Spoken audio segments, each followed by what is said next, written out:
Good evening, everybody, and welcome to Story Hour. I'm your host, Daniel Marcus.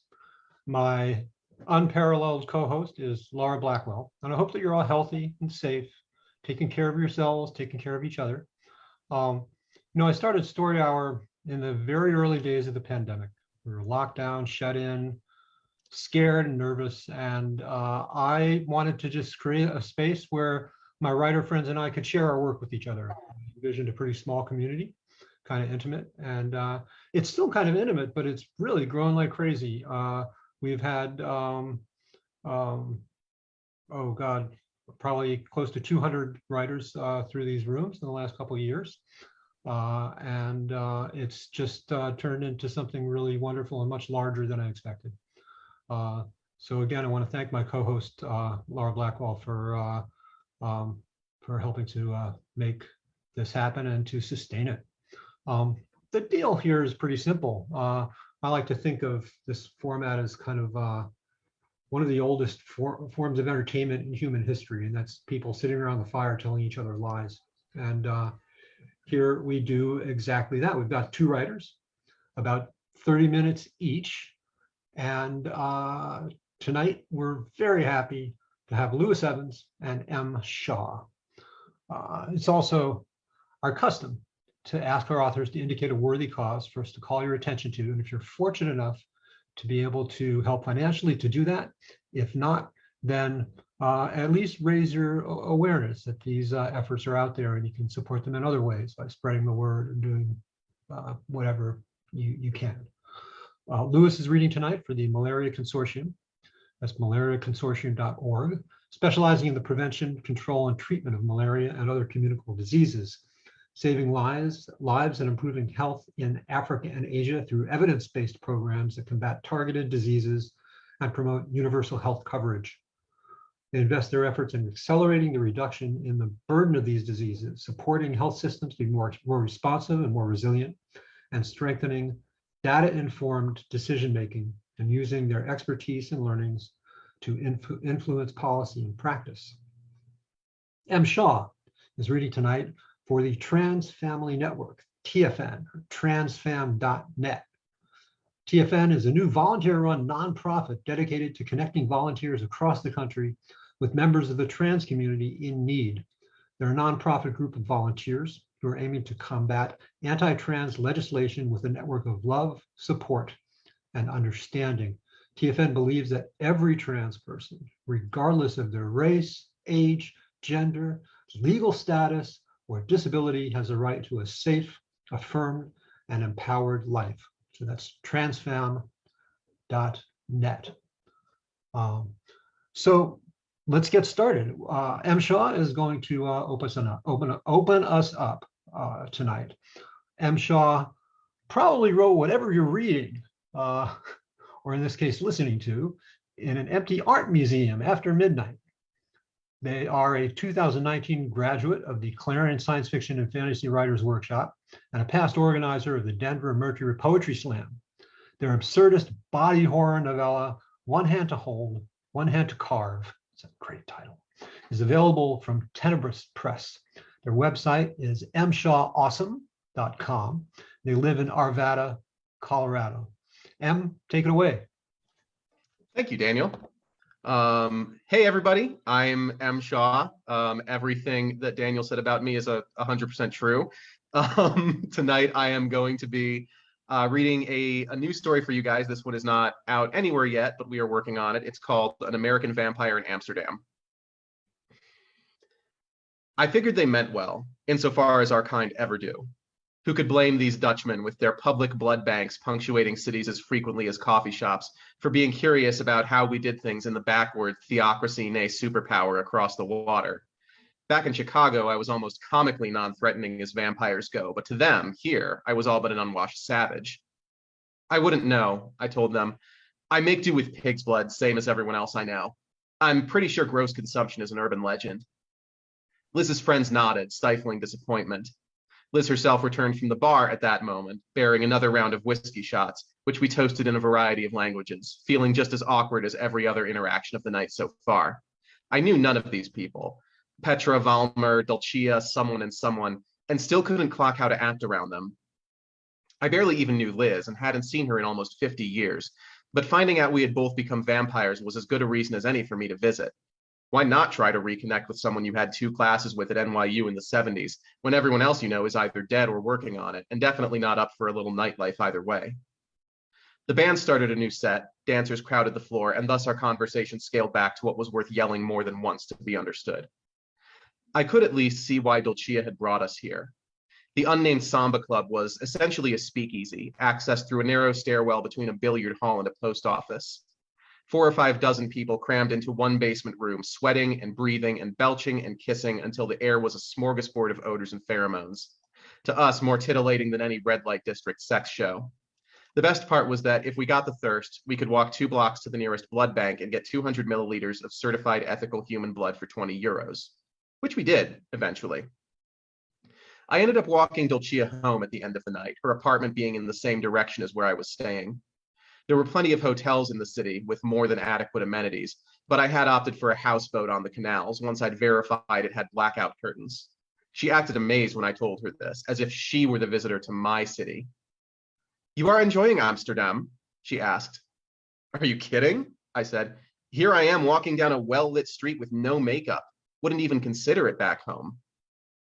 "Many vampires here do still wear makeup," she said, "for comfort." "Oh yeah, I got that. It's different though. Back in the US, I wouldn't be caught dead without it." She laughed harder at the pun than I found believable. "You are from Chicago, yes? I have a cousin in Denver. I wonder if you know him." "I don't know anyone in Denver," I said. "It's something like a 16-hour drive from Chicago, and you have to go through a lot of deep red areas. Conservative, I mean. Christians, they don't even like gay people, much less vampires." It occurred to me I was talking to someone from a country 1/3 the size of just Illinois. It's like driving to Austria if everyone in Germany wanted to stake you. "It must be very hard to feed on such a trip," she said. "Come to think of it, where do you get your Asian grocery store?" I said. "I have a friend who goes for me when they're open. Usually have animal blood, but you have to go early because they sell out." Dulcia clicked her tongue as if scolding a child. "They should treat you better. It is not dignified." "Preaching to the choir," I said. "Hey, I've heard the Van Gogh Museum is open at night. Thought I might go tomorrow. Is it any good?" "I know you said you've never tried gross consumption," she said, "but surely you must know some who do. I hear it's not uncommon." I had noticed earlier in this trip that Dutch radio stations played the absolute worst American pop music all day and night. No sober Dutch person seemed to enjoy this, but they did enjoy laughing at it. I wondered if their fascination with the seedy underbelly of the American red market was coming from a similar place. What was it about the dregs of US culture that intrigued them so much? The most logical conclusion was that it must be a Prince and the Pauper type deal. When you come from a place as painstakingly civilized as the Netherlands, you can't help but be curious about the more barbaric facets of vampire society. And what could be more barbaric than the gross consumption, the urban legend that consuming a human victim's entire body, bones and all, would allow you to go for years without feeding? How much time might a Dutch vampire spend staring at drawings of nerve fibers plated up like spaghetti, basking in the cannibal pull of it? "I don't," I said. "I mean, I don't know many people at all. We keep to ourselves over there mostly." Like most of what I'd said that night, this wasn't strictly true, but it was close enough. I personally kept to myself, and that was what mattered here. Just like how it was technically true that I didn't know if gross consumption worked as advertised. I had intended to find out the first time I did it. The first few times, really. Just couldn't seem to stop for long enough to test the theory. Most of the time, I didn't even bother to eat the whole thing anymore. The fun was all in the meal prep anyway. It was barely 3 a.m. when I sat at the houseboat's breakfast nook and took a Benadryl bottle from my suitcase. The capsules inside were filled with bone meal mixed with a little Pepto-Bismol so they'd be pink, like the picture on the label. I tried using various bodily humors and tissues to get the color, but no part of a dead body maintains its vibrant, healthy color for long. In the end, it's all just meat, all gray and pale and rusty brown. I washed a few down with a generous pull of the whiskey I'd picked up at the duty-free. They tasted like pills, like licking plastic, and I wondered again why I had gone to the trouble of sneaking them through TSA beyond the mere thrill of it. I knew it was comforting on some level to have part of my last victim with me, but I couldn't put my finger on the source of that comfort. On a sudden impulse, I tossed the rest of the pills into my mouth all at once and tried to dry swallow them in one go. which was a mistake. The solution, I decided, was to empty the whiskey bottle down my throat as well. This was arguably its own kind of mistake, but not one I'd feel the consequences of immediately, so fuck it. I opened the window and tossed the empty pill and liquor bottles into the canal. Littering must be illegal, I was sure, but what were the tolerant Dutch going to do to me? The buzz set in rapidly, as did the malaise. Here I was, having taken the trouble to cross an ocean, incorporating all the necessary work around sunrise and set times across latitudes and meridians, and for what? The underground nightclub had been fine, but we had such things in Chicago. We had whiskey in Chicago too, boy did we ever. And yet here I was, drunk by myself, swallowing flavorless bone pills, bored. Fuck, I thought. I'm depressed again. Back on my interview with a vampire bullshit. Maybe this was just what undeath meant, eventually.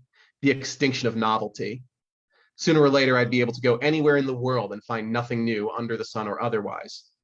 Maybe I'd end up one of the multi-centenarians hanging out in the most tediously trendy clubs, trying every fashionable party drug, just hoping for something to make me feel something again.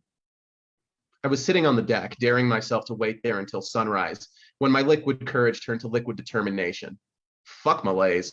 Centuries stretched before me, I'd escaped my nightmarish homeland, if only temporarily, and I had the strength of 20 men, and the world was full of people who believed I could turn into a bat and all kinds of wild shit. I was a motherfucking vampire, and I was going to find something fun, and it was going to be awesome. These Dutch people thought they were so liberated. They wanted to be all permissive and tolerant. Well, fuck that.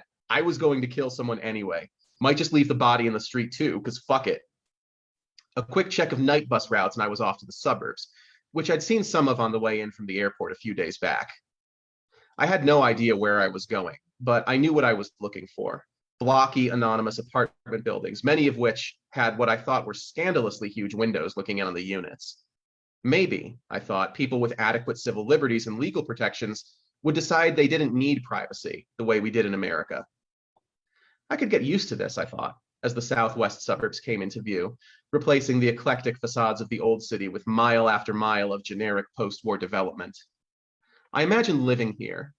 In public, I could be just like Liz, every inch the domesticated Dutch vampire who rode a bike everywhere and drank ethically sourced blood that had the donor's age, diet, and vital statistics on the label. Off the books, I could raise hell. Bring a bit more of the Wild West to these tame little civilians with their windmills and wooden shoes and tiny dogs shitting on the sidewalk.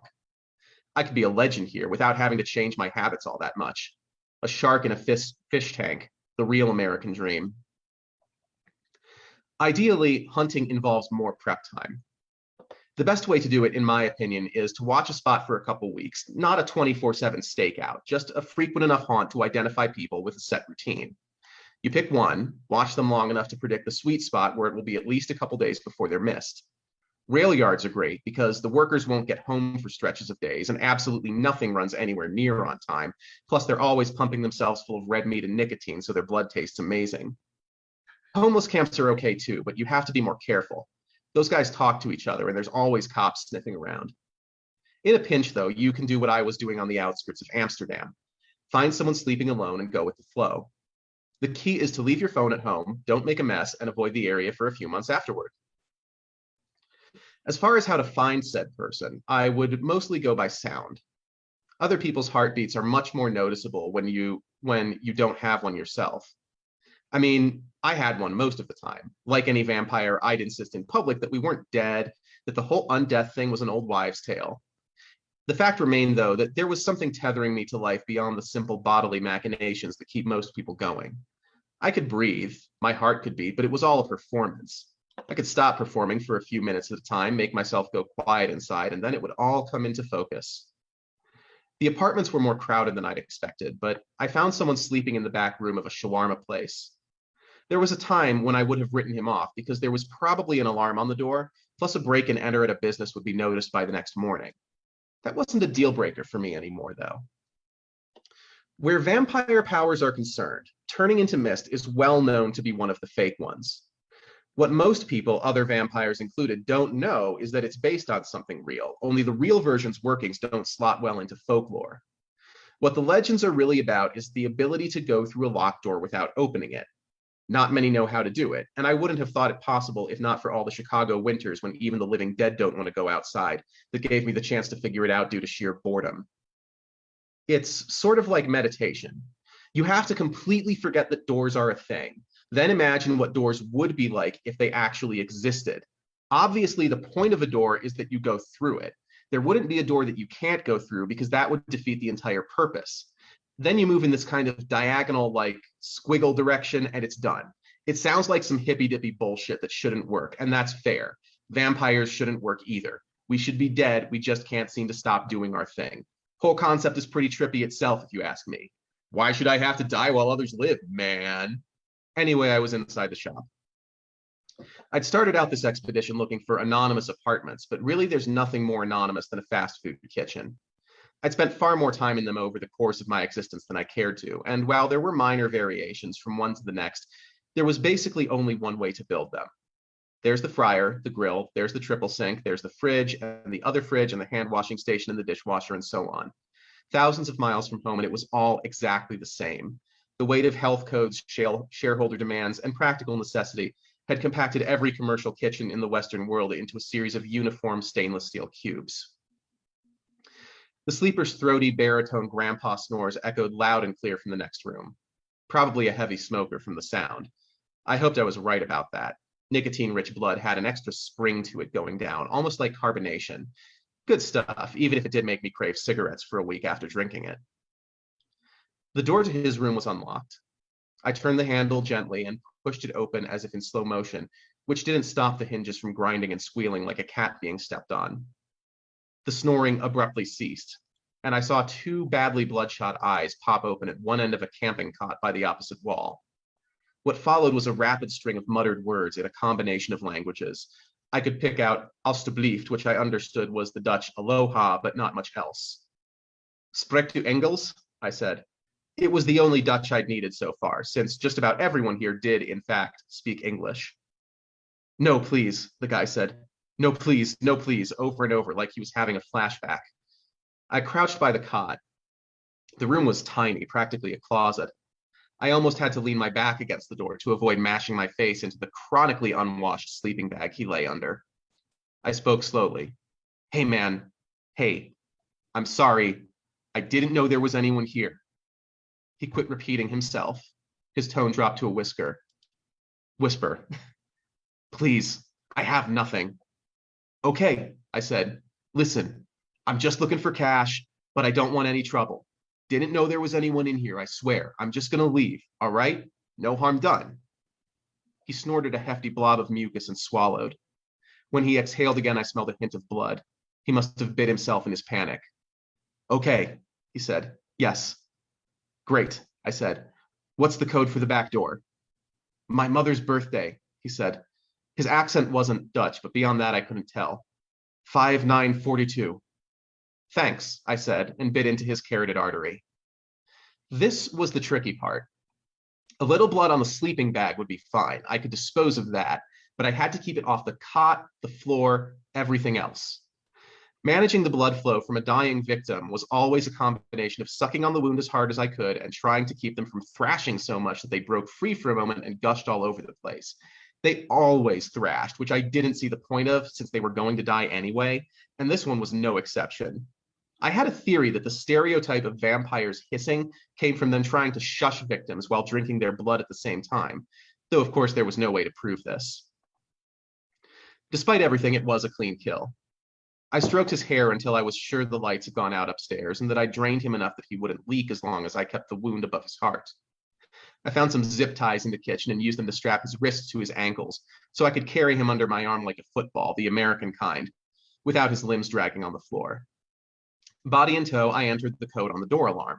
This way, it would look like he'd left on his own and never come back if anyone happened to check the thing's punch history. I hadn't known the guy, but I'd be willing to bet that someone sleeping on a cot in the back room of a shawarma place wasn't exactly living his best life. It would make perfect sense for him to just snap one night and ditch the whole thing. I was in the alley, deciding where I wanted to stash the carcass and what kind of state I should leave it in, when Dulcia revealed herself. The room in the suburban apartment was basically empty, but for a tarp on the floor and a metal folding chair in the corner. Dulcia had explained on the way in that this building was refugee housing. The residents allowed her to come and go from this one room, no questions asked, in return for her guarantee that none of them would be preyed upon. Did nobody tell them how low the crime rate is here? I asked. She grinned. And why do you think it's so low? Nobody wants these people here, even them. When one or two go missing, who cares? Nobody calls the police. Wow, I said. So much for the tolerant left. She didn't react, so I clarified. That was a joke. Americans say that line when, I understood, she said. When you came to Ostorp, I was worried you would hunt in this building. We would have had an unpleasant conversation. The body of our restaurateur friend lay on the floor between us, still trussed up like a roast. Part of me wanted to stick an apple in its mouth. Dulcia had insisted I take the chair, being her guest. She leaned against the opposite wall, in a spot relatively free of peeling wallpaper. How did you know I was coming here? I asked. You're not the only one who's figured out a new trick or two, she said. Tracking other vampires is not so hard. We teach each other. How did you pass through that door, though? Please, you must tell me about that one. I assume you'll turn me in otherwise, I said, failing to sound anywhere near as unconcerned as I meant to. Turn you in? She chuckled. To who? This country has a reputation. Nobody wants to see it ruined. Dulcia took a few steps forward, knelt over the body, took a pocket knife from the breast pocket of her jacket, and cut the zip ties. She laid it on its back, slit the t-shirt it was wearing down the middle, then made a Y-shaped incision down the torso like they do for an autopsy. She did all this without saying anything, so casually as if she were washing her hands before a meal. I must have the heart, she explained. It's my favorite, you know. She took off her jacket and tossed it aside, rolled up her sleeves, and cracked the body's exposed sternum in half with her elbow in one strike. I actually find the heart a bit gamey. I was barely aware of myself saying this, mainly because it was so surreal to be having the conversation at all. Hours ago, I had seen this woman coaxing a pigeon to take a cracker out of her hand, uttering little encouragements in her buoyant Dutch voice. Watching her peel a rib cage away like the shell of a boiled egg didn't compute. Dulcia lifted the heart slowly from its cradle, severed the major veins and arteries by sawing through them with her thumbnail, and dropped the whole wet, dripping mass into a Ziploc.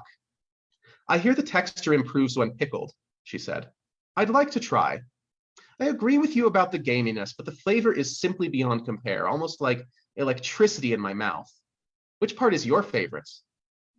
The rib meat, I said. Also the kidneys. Sorry, but what are you planning to do with the body? That's what you're going to tell me, she said. I threw the ribs over there. She pointed to the corner of the room where one hemisphere of the rib cage lay marinating in its juices.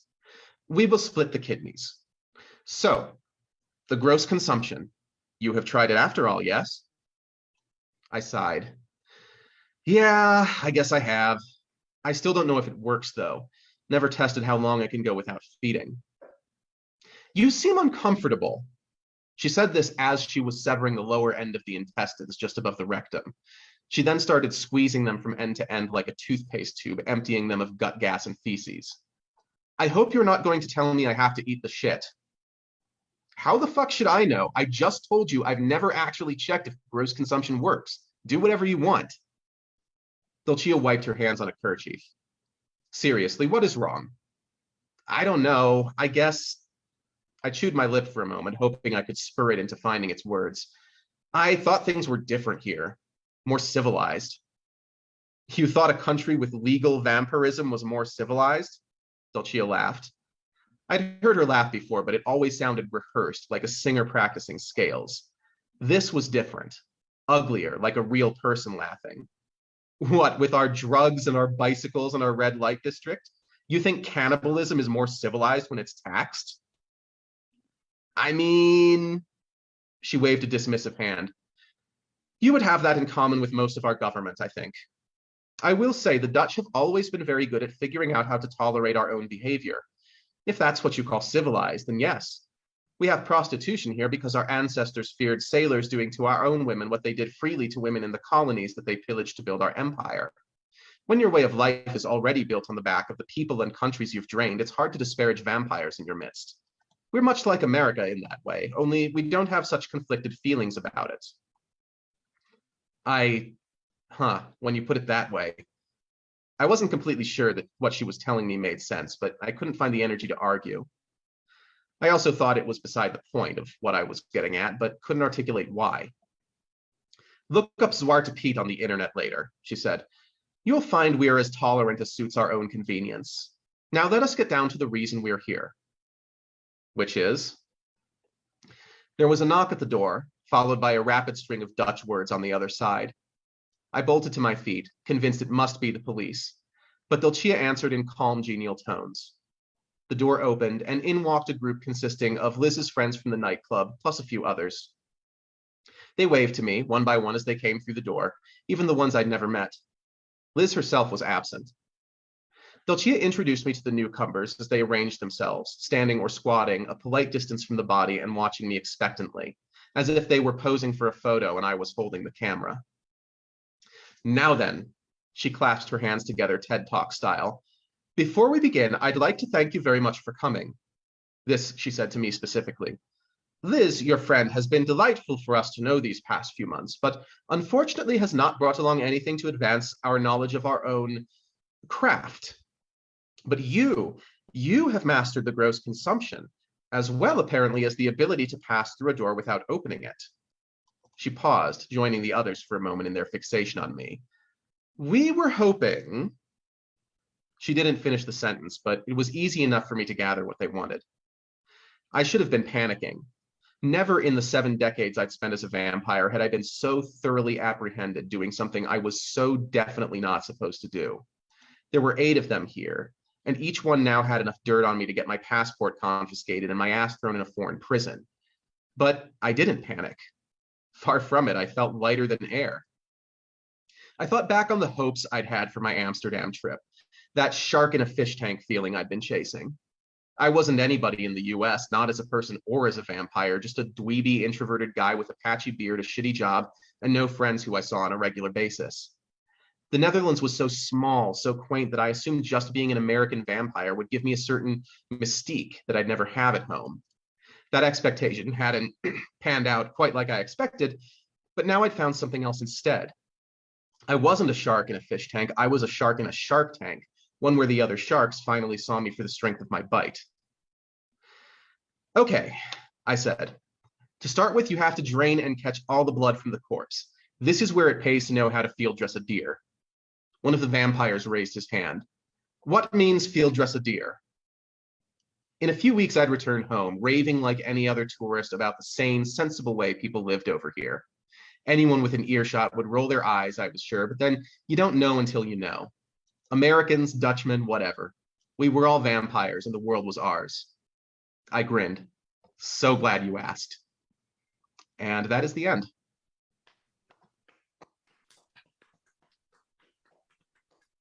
Thank you so much, Em.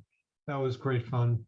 I loved the voice, not just the voice of the story, but your narrative voice as well. It's really, really well read. Thank you very much. It's our custom to just pause for a moment and chill, let the previous work ring and resonate for a second before we enter into the next part of the program. So we're going to do just that. Just stop, take a breath or two.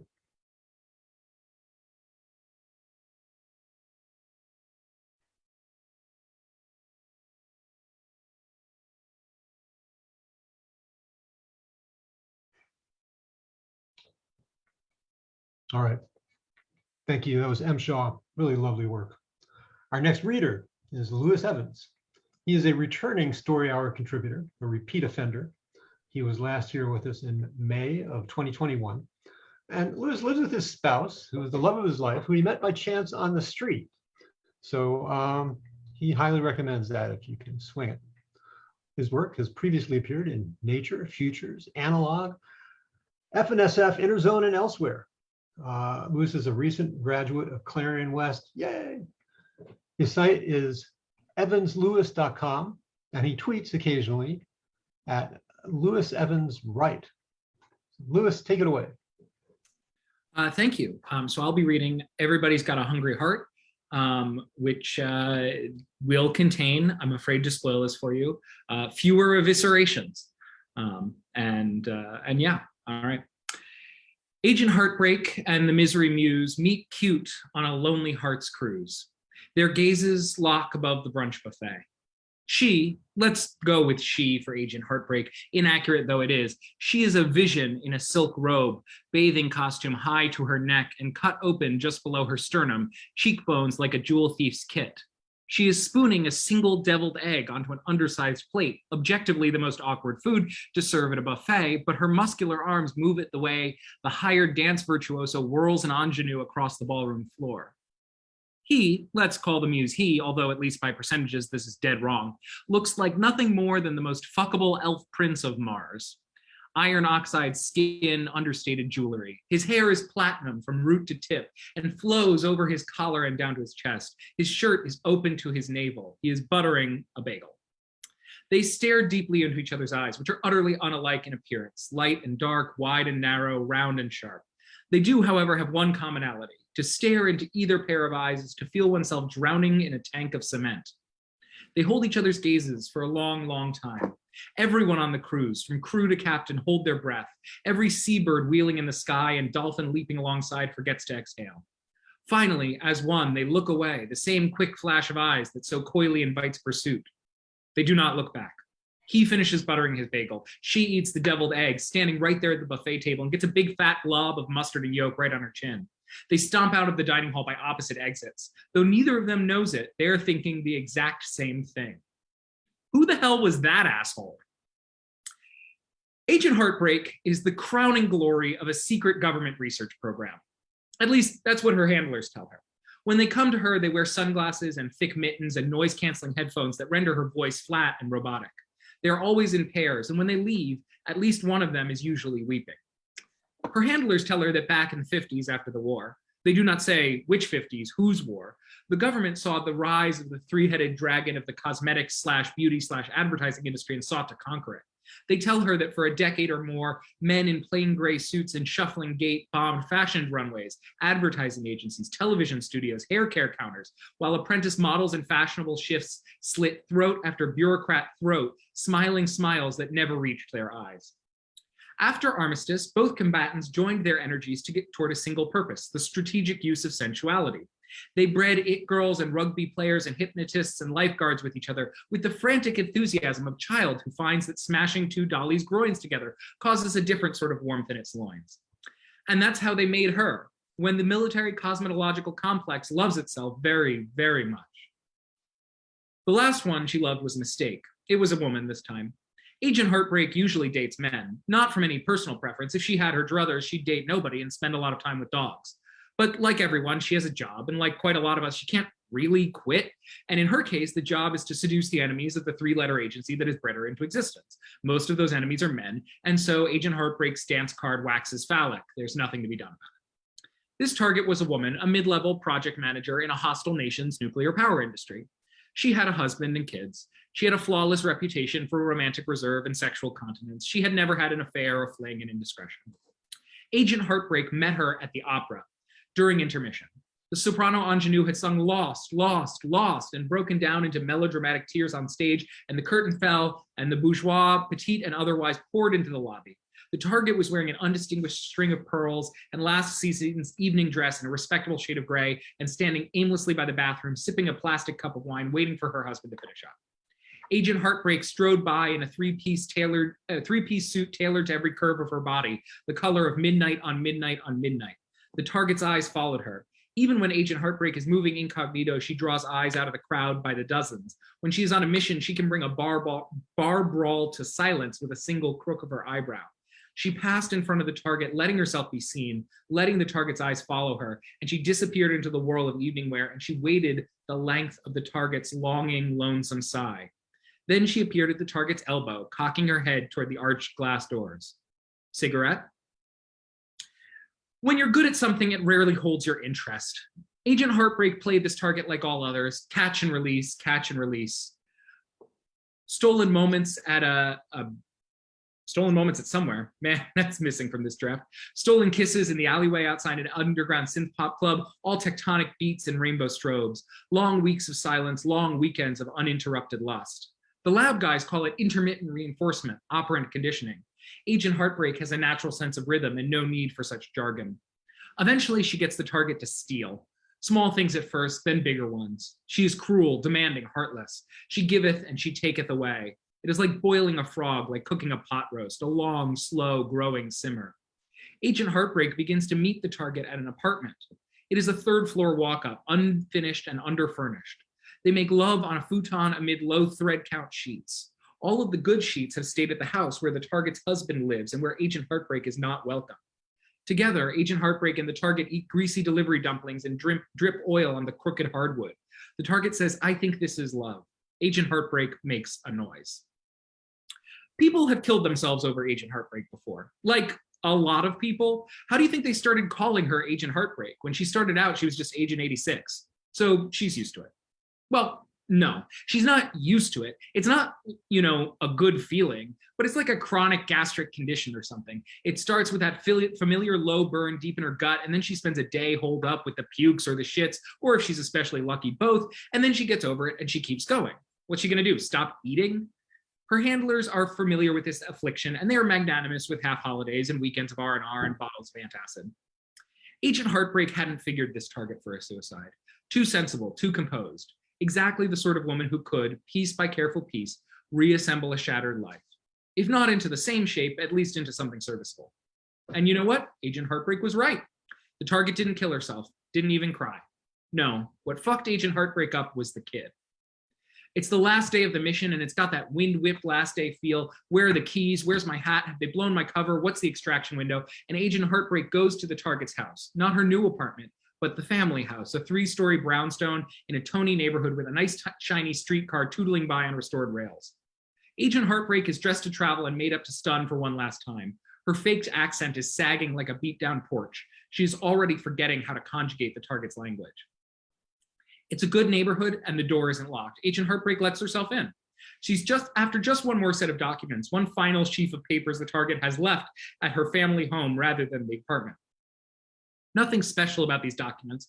They weren't the linchpin or the turnkey or the keystone. They wouldn't solve a mystery, win a war, broker a peace. It was just another ordinary manila envelope full of treason. Agent Heartbreak lets herself in and she stands in a foyer. Dining room on her left, den on her right, staircase spiraling up ahead of her, voices murmuring down from above. She calls up to the target. 1 second comes from upstairs, followed by louder, more accusatory murmurs. Agent Heartbreak was raised by doctors, not parents, but that doesn't mean she can't recognize the sound of mommy and daddy fighting in voices they think don't carry to the children. It sounded like that when Dr. Hansen and Dr. Roberts had their first arguments about whether to give her Botox. She was 7. So, okay, the target's upstairs having it out with her husband. That's good. Agent Heartbreak doesn't like to deal with spouses. And they're fighting quietly because, shit, all the hairs on Agent Heartbreak's neck rise as one. She whirls around. The child standing there comes up to the hem of Agent Heartbreak's impeccably fashionable coat. It is holding, of all things, a toy hippopotamus. Hello, it says. Oh, says Agent Heartbreak, hi. She does not have a lot of practice with kids. This one is paler than its mother, and its hair is long and looks almost tangibly soft. There's a crust of mucus on its hairless upper lip. It is barefoot, still in pajamas. Its eyes are wider than any pair Agent Heartbreak has ever seduced or worn. The child rubs its nose. Agent Heartbreak fights the urge to pass it a handkerchief. Her handlers have always told her, leave no trace. From above, peaks in volume in the argument, single words furious enough to drift all the way down the stairs. Agent Heartbreak glances up, then back at the child. It rubs its nose again. Are mommy and daddy fighting because of you? It asks. It's one thing to do an ethically questionable job with a certain amount of interpersonal collateral damage.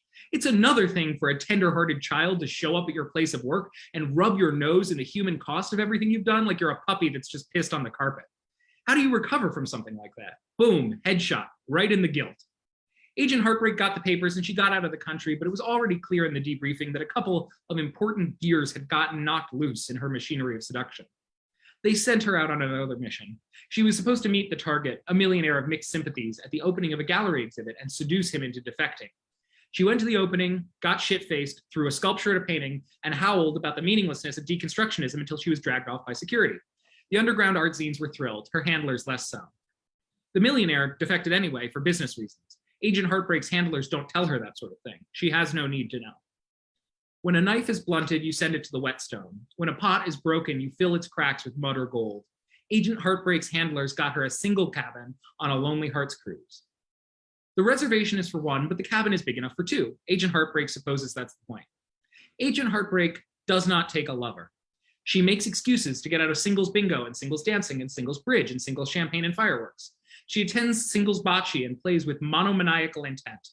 Agent Heartbreak has only ever had introductory weapons training, but then she's been hunted by counterintelligence agents and angry ex-lovers, ex-ex-lovers, and ex-ex-lovers, ex-lovers, and in one case, a decorative pawn's overactive swan, and so she is pretty good at running and winding up and throwing things. Bocce is okay. People try flirting with Agent Heartbreak, and she has to work so hard not to flirt back, not to fall lazily into professional instincts and bad habits, but she manages to conjure up a cold stare and a silent shake of the head, and folks get the message. She's almost starting to like the cruise when one day at brunch, as she's serving herself a deviled egg, she locks eyes with the Misery Muse. The Misery Muse is as old as time. Well, as old as art anyway, which has been around for all of the really interesting bits of time. At least he thinks he's that old. His memory is a little like the library of an ancient manor house. Nothing has been lost, but it's not exactly organized either. He remembers a breakup, the catalyst for the Venus of Willendorf. She, the Paleolithic sculptor, carving an image of herself, ruining the day she'd ever met the Misery Muse. Maybe. There have been a lot of sculptures. There have been a lot of sculptures and a lot of odes and tapestries and operas and, well, just about everything. You can see the cut of his boyish chin in Michelangelo's David, hear the untamable tangle in his curls in Morissette's You Ought to Know. He was Shakespeare's Dark Lady, and his fair lord, too. The Misery Muse is older than tame dogs and beaten bronze, older than bread and pots and rope. And yet, for those revolving millennia, his methods have not changed. First they love him, then he leaves them. You could call him a manic pixie mean boy. It's true as far as it goes, but it's kind of like referring to Babylon the Great, city of cities, mother of empires, as a pre-modern metropolitan statistical area. Something has been lost in translation. First they love him, then he leaves them. And afterwards they make masterpieces. Or not. It's not a golden ticket to glory. He's not doing it for them. He is not the finger of destiny. It's just an effect he has on some people. He has always attracted those of an artistic temperament. The day before the cruise, the Misery Muse left his most recent boyfriend with a nonchalant wave and a blown kiss in a cleaned out cosmetics closet. He took the shared bicycle too. He left the boyfriend with, well, a lot of free time to work on that spoken word hip opera he was always talking about. The Misery Muse ditches the bike and catches a late night bus to the coast. It drops him at the ocean at sunrise. Seabirds are wheeling overhead, and in the distance, cranes stoop over container ships like the fingers of primates grooming out lice. The Muse decides to go on a cruise, and so he does. Before the horn has finished its first blast, as the great propeller screws of the Leviathan ship have just begun to turn, the Misery Muse has already broken into some guy's cabin and stolen half of his wardrobe. Neither man nor muse can live in hoodie alone. It's a Lonely Hearts cruise, the Misery Muse learns, which merely moves his job from easier to easiest, from shooting fish in a barrel to dropping a tactical nuke on a tin of sardines. By brunch on the 6th day of travel, the Muse has had 18 lovers of all sexes and genders. He has whirled from partner to partner at singles dancing and traded chaste kisses of incredible promise at singles bridge, and at the after party for singles bingo, he laid nude on the mass-produced carpet and let 3 frantic souls cover his torso, nipple to waistline with bingo stamps. Every one of his ephemeral paramours is an artist. They are failed poets and amateur DJs and weekend watercolorists, and one actually quite talented flautist who hasn't played a note since a nervous breakdown in graduate school, and who will, after a whirlwind 3-hour romance with the Muse, involving a very suggestive lunch discussion and an abortive elevator tryst, go on to compose a groundbreaking woodwind concerto. And then on the 6th day of the journey, Sunday, the day that God set down the burden of creation and spent all afternoon on the couch thirst texting her exes, on the 6th day at brunch, the Misery Muse crosses paths with Agent Heartbreak. The Muse has made love to the beautiful before. He has slept with Zoftig novelists and punk frontmen with heroin hip bones. He is no stranger to the penetrating stare or the soulful one. Papa Hemingway may have been shooting blanks in the basement, but the want in his eyes was a 5-alarm tsunami, complete with undertow. Take it on competent authority. The Muse has fucked the beautiful and the charismatic and even the famously seductive. Anna Wintour and Jimi Hendrix's whirlwind romance had a third, you know, though you won't see his sly smile in the magazines or history books, or was it hers that time? The Muse has never said. In short, the Muse knows love. This isn't it. It is said, love is an ocean. But if love is an ocean, then this is a box jellyfish, half seen, deadly to the touch, lying in wait. It is said, love is a battlefield. Love is as terrible as an army with banners. But if love is bold charge and hot blood, if love rides a steed into battle, then this is a landmine. It should, the muse thinks, be banned by the Geneva Convention. But for the Misery Muse, it is already too late. Even days after their chance encounter, he cannot get Agent Heartbreak out of his head. She can't get him out of her head either, but for a different reason. The muse's obsession lingers on what he saw of her, what he dreamt and smelled and tasted. But Agent Heartbreak has a different problem. She can't remember his face. Agent Heartbreak never forgets a face. She can pick up languages and put them back down like a dilettante trying on perfumes in an indulgent department store. She can memorize a dossier until she's word perfect in 10 minutes, hold it for 6 months, and then forget it all in the space between 2 swallows of whiskey. But she never forgets a face. Not a lover, not a stranger, not even if she wants to. And yet, when she thinks back to that encounter in the buffet line, all she sees is static. Now, you and I know the reason. Do you think that Emily Dickinson and Hafez, arch-poet of Persia, had the same taste in objects of desire? They did not. The muse looks like what he has to look like. Boy, man, woman, occasionally an implausibly shapely horse. His appearance slides from point to point like that glob of mustard did down Agent Heartbreak's chin at brunch. Of course she cannot hold on to his face. But Agent Heartbreak doesn't know this, and the not knowing makes her wild with frustration. She starts attending every fucking event on the cheery pink and blue printout schedule from the black 3-ring binder the Cruises left on her desk. She stays long enough to scan the room, check the faces, and she goes. The muse isn't there. In a fit of desperation, she puts her mask back on, seduces the ship's purser, goes back to his cabin, hits him squarely in the back of the head with a convenient plastic vase, and then stands beside his unconscious form, scrolling through the passenger manifest, comparing each passport mugshot to the blankness in her own mind. Nothing. Meanwhile, the muse is working through his own frustrations the only way he knows how.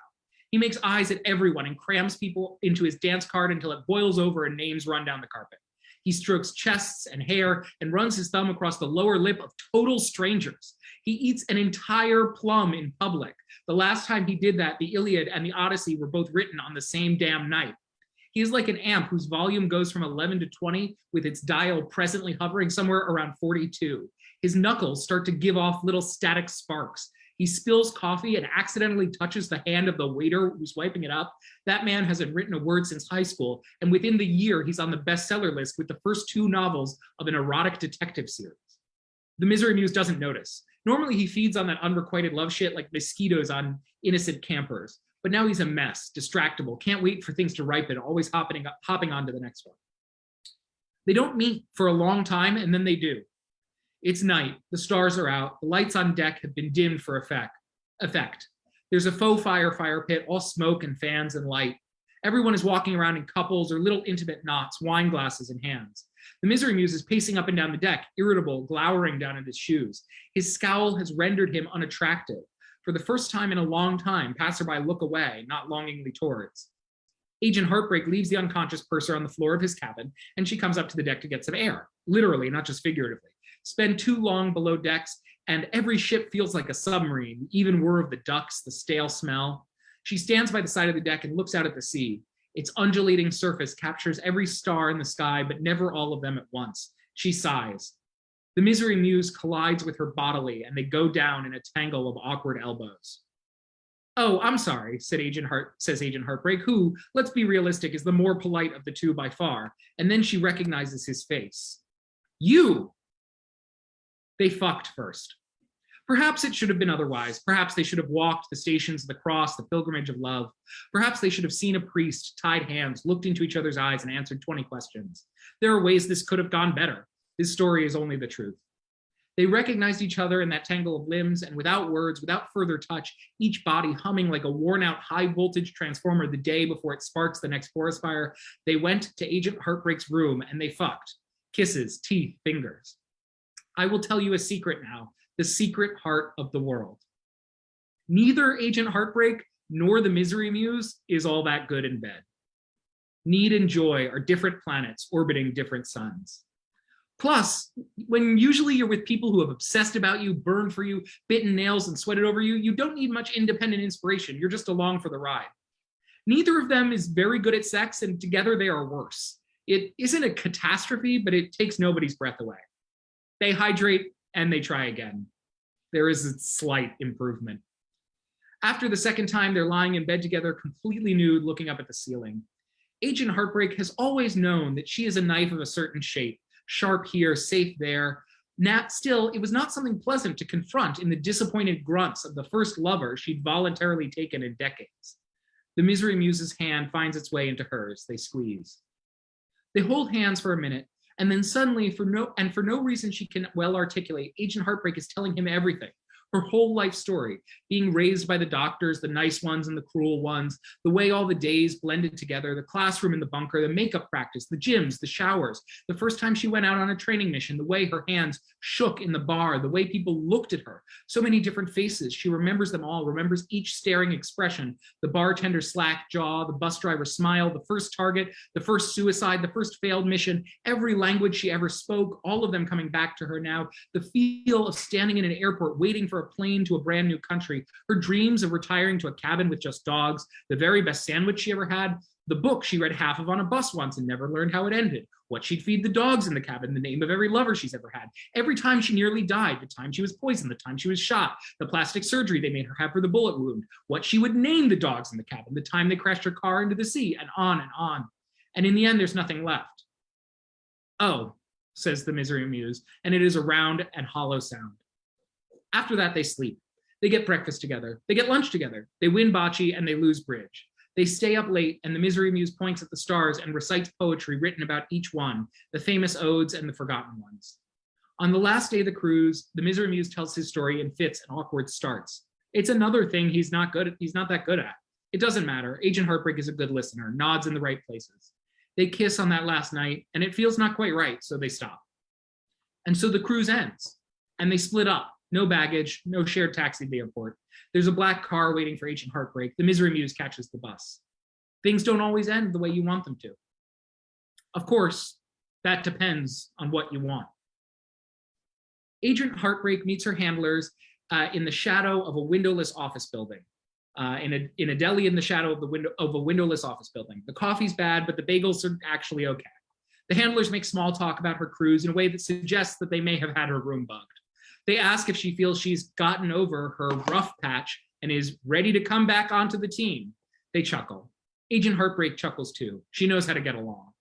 Yes, she says, I'm ready for another assignment. She wishes it weren't true, but it is. Time doesn't heal all wounds, but it sands away rough and smooth alike. The handlers are wearing sunglasses and mittens and noise-canceling headphones with the seal of their spy agency in blue on black. And perhaps that's why they don't notice the Misery Muse come in. Agent Heartbreak's eyes flash up to her vacation lover as he slips behind the handlers, and one of them turns to look, and the Misery Muse slits their throats, just like that. They go face down into their bagels, cream cheese and mortal pallor modeling their faces, and Agent Heartbreak stands up. Somewhere, a barista is calling the cops. The Misery Muse hands Agent Heartbreak a key ring, 4 keys, 1 fob, leather, picture of a wolf stitched into it. Then he leans into her ear and whispers with the practiced elegance of every man whose secrets have broken your heart. They head out and split up. When Agent Heartbreak gets to the address the Misery Muse gave her, she's not surprised to see the cabin, the log pile outside, the snowmobile that leaps to life with the 3rd key, the door that opens with the 2nd, the huskies that have been waiting inside and now come panting up to her. She's not surprised. She's never surprised. She's just grateful. It turns out that Agent Heartbreak doesn't actually know shit about living rough, but she learns. The superstar choreographer whose cabin it once was mails her the deed to the place, so it's hers. She kills a few bounty hunters and puts them in the ground behind the woodshed until the agency gets the message. She doesn't feed the bodies to her dogs. She wants to be a good mom. Years later, she's watching the Oscars, her one annual hit of glamour. There's a director-producer on the red carpet, got his start writing an erotic detective novel series. And next to him, in a suit the color of fresh blood and orchid throats, is his husband, a man with a face she can't remember. Agent Heartbreak smiles. Then she turns off the TV, pulls on her jacket, and goes to take the dogs for a walk outside in the cool spring evening. Meet cute, happy ending. It's good work if you can find it. The end.